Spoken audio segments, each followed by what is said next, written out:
Hi, Miss Miranda. I'm Lucy. I noticed that your son Alex was absent from school today. Is everything okay? Hi, yes, I'm sorry. Alex won't be able to come to school for a while. Is there anything specific that's keeping Alex from coming to school? Oh, nothing much. Alex said he wanted to go back to his hometown to visit his grandparents, so I took him there for a few days. I was so busy at work that I forgot to tell you. I'm really sorry. I see. That sounds like a nice trip. When do you expect Alex to be back at school? We're planning to stay for a few more days, but I'll make sure he catches up on any work when we return. He hasn't seen his grandparents in a long time, so I thought it'd be a good opportunity for him to spend time with them. I understand, but it's important for Alex to attend school regularly so that he doesn't fall behind on his studies. We have some exams coming up soon, and I want to make sure that he's prepared for them. Don't worry. Alex is a smart boy. He'll catch up on any missed work and do fine on the exams. I hope so, but I have to be honest with you. I'm concerned about Alex's academic performance and behavior at school recently. He's been struggling with his coursework lately, and I've noticed some strange behavior from him during class. Really? I wasn't aware of that. What kind of behavior? Well, he seems disengaged from the class and doesn't participate much in group activities. I've also noticed that he's easily distracted and fidgety during lessons. It's possible that there may be something else going on with him that's affecting his behavior. I haven't noticed anything unusual at home. Maybe he's just going through a phase. It's possible, but it's hard to say without knowing more about what's going on with him. But I think it would be a good idea to have him see a counselor or therapist to better understand what he's going through. I understand your concern, but I don't think that's necessary. Alex is just going through some growing pains. That's all. I understand your point, but as his teacher, it's my responsibility to ensure he gets the support he needs to succeed academically and emotionally. I would hate to see him fall behind or struggle with underlying issues. I appreciate your concern, Lucy. I'll keep an eye on him and let you know if there are any changes. Thank you, Miss Miranda. Please keep me updated on his progress and let me know if there's anything I can do to help. Hi, Miss Miranda. This is Lucy. I hope you're doing well. I wanted to follow up with you about Alex's behavior in school today. Hi, Lucy. Thanks for checking in. I'm sorry to hear that. What's going on? He seemed very disoriented and anxious and didn't participate in class activities. He's always sitting in the corner of the classroom looking for ways to shield his body. When I asked him about his trip to his hometown, he said he didn't go anywhere and was alone in the house. Oh, I don't know what's wrong with the boy. We did go on a trip to visit his grandparents, but maybe he's just forgotten. Apparently, he even took a picture with his grandparents and wanted me to print it out. I put some pictures in his school bag. You can open it to find them. I see them, but are you sure these are recent pictures of Alex? Because he looks smaller in these pictures. Oh, of course. I'm sure about it. Maybe because Alex has put on weight in the few days he's been with his grandparents. So you see it that way. Yes, but I noticed some bruises on his arms that looked like they were from someone grabbing him tightly, which had me concerned. I just wanted to ask if everything is all right at home. Oh, those bruises. Yeah, he fell down while playing with his friends. It's nothing to worry about. I can't say for sure, but the bruises looked suspicious. And how Alex acted today made me think that something might be going on at home. Miss Miranda, I have to be honest with you. I'm concerned that Alex may have been abused. The bruises on his arms are a red flag for me, and his behavior at school has been really concerning lately. What are you talking about? That's ridiculous. He's my lovely son. I've never had any reason to abuse him. I understand that, but the bruises are still concerning. I would really like to speak with Alex and get a better understanding of what's going on. You know that there's a counseling room for psychology, right? Please take some time to come here and participate in a counseling session with me and Alex. As his guardian, your presence would be required. No, I am not allowing you to do that. You can't put my son in there and turn him into a psycho. He's just going through puberty changes. Don't overreact. Puberty at 7 years old? I don't think that's a valid reason. Miss Miranda, I understand you may feel uncomfortable with the idea of counseling, but I believe it's important for Alex's well-being that we explore these concerns. I still don't understand why you're making such a big deal out of this. He fell down. That's all.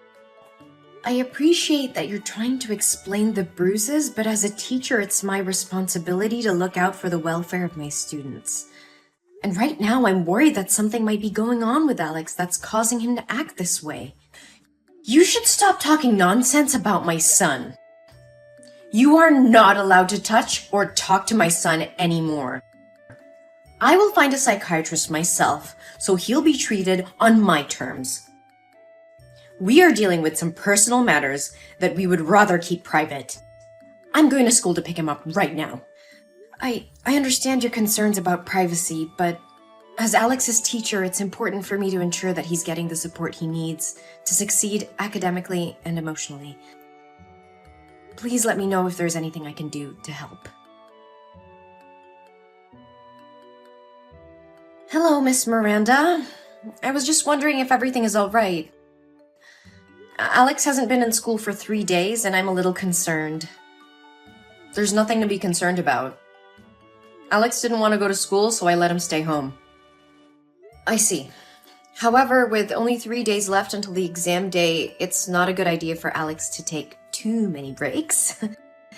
He won't be eligible for the class if he continues to miss school. I understand your concern.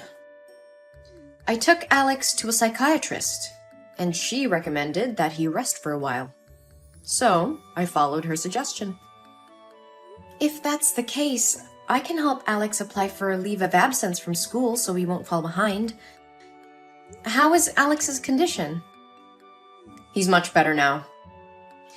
The test results show that he has a developmental anxiety disorder and a tendency to self-harm. The bruises were caused by him. Lately, he's been experiencing a lot of anxiety, and it's been difficult for him to attend school. I'm sorry to hear that.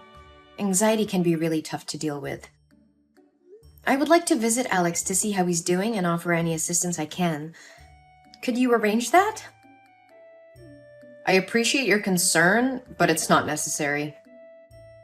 We're taking care of everything at home, and Alex is receiving the support he needs. I understand. Can I at least drop Alex some study materials, assignments, and study guides? I just want to make sure he's doing okay. We're working with the tutor to make sure he doesn't fall behind, so I think he'll be fine. Thank you for your concern, but I'd prefer it if you didn't visit him now. We just want some privacy to deal with the situation. Of course, Miss Miranda. Please let me know if there's anything else I can do to support Alex. Why are there police officers at my door saying that Alex's teacher reported that I abused him? What nonsense did you say to the police? And where is my son? Where did you take him? I reported a serious child abuse case that occurred to my student Alex. I am just trying to protect him. What are you talking about? If you don't have proof, why are you accusing me? Are you trying to kidnap my son? I would never do anything cruel to Alex as you and your boyfriend did. Alex is in the hospital with me. The police have just finished taking his statement. What statement? What the hell are you talking about? After class today, I had to pass by your house. I noticed that your house was locked from the outside, even though you said you were at home with Alex. There were crumpled pieces of paper all over your yard with SOS written in Alex's handwriting.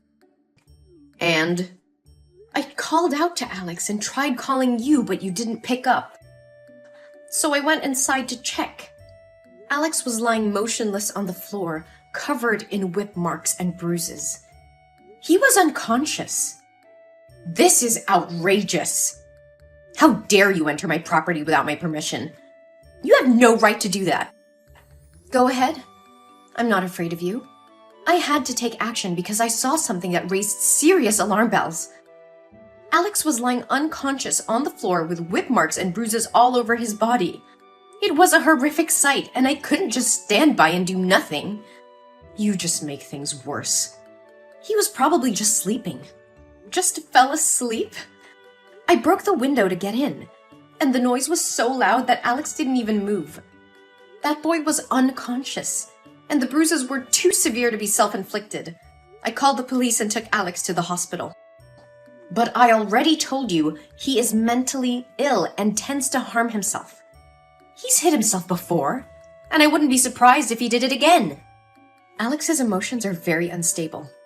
He's in a constant state of fear and panic.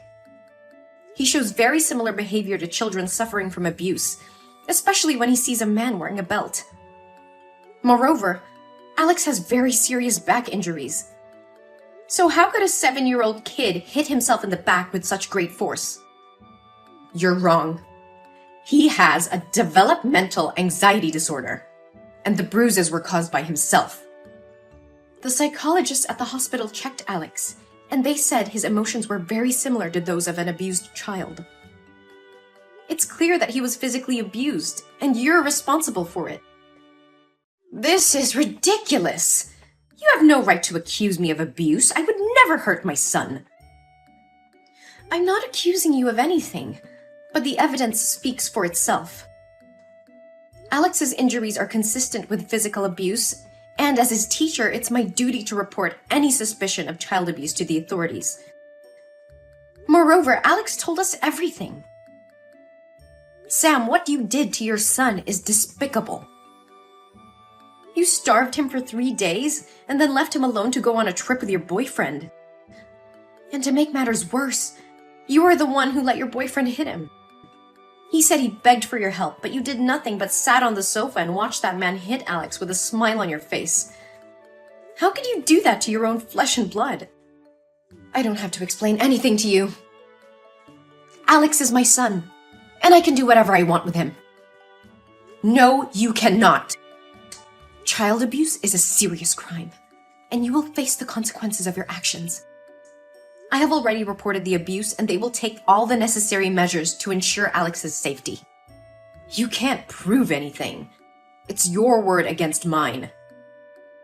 That freaking kid just imagined it all. Oh, I have proof. The hospital documented Alex's injuries, which will be useful as evidence in court.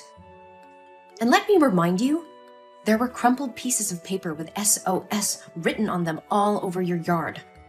Your son was clearly trying to ask for help, and you ignored his cries. I don't care about your accusations. You will regret getting involved in my business. I will not regret doing what's right for my student. Alex deserves to live in a safe and healthy environment, not in a home where he is starved and abused. And I will make sure justice is served for him. You don't know anything about me or my family. Mind your own business and stay out of our lives. I will not turn a blind eye to child abuse. It's my responsibility as a teacher and as a human being to protect children from harm. I will continue to report any suspicious behavior or signs of abuse, no matter who it involves. Listen, I understand that you care about Alex, but I also know that kids can make things up. Alex could have just fallen and injured himself. You don't want to ruin my life and my family's life over something that might not be true, do you? I'm willing to pay you a large sum to testify that Alex lied about the abuse. I won't do it. Alex didn't lie, and I won't perjure myself in court just because you want to cover up your crimes. I can't turn a blind eye to what Alex is going through. Money won't change my mind. But think about it. You could have all the money you need. No more struggling to make ends meet. Just say that Alex made it all up, and we can put this whole thing behind us. I can't do that, Miranda. Money won't make me betray a child who needs help. I won't let you get away with abusing your own son. And you should be ashamed of yourself for even suggesting such a thing. I'm not afraid of you, Miranda. I'll do whatever it takes to protect Alex. I can't understand. Why are you so determined to protect that brat? Because I can relate to his situation. When I was a child, I was also a victim of abuse, but nobody helped me at that time. I know firsthand how it feels to be helpless and vulnerable, and I don't want anyone else to go through what I went through. You know you'll never be able to stop all the abuse. Let's just skip it this time and take the money.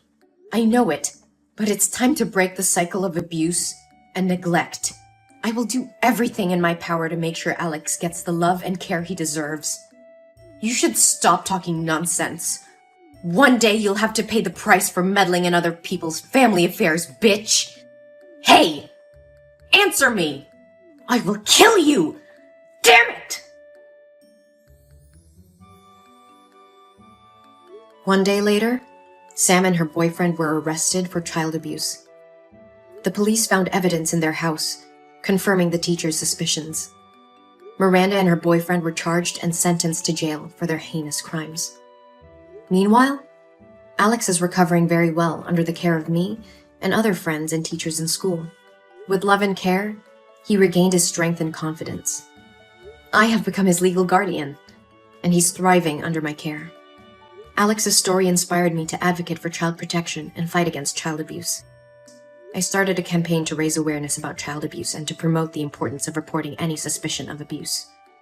In the end, justice was served, and Alex found a new home where he's loved and cared for. Alex now has a chance to live a happy and fulfilling life, and I'm very happy for him.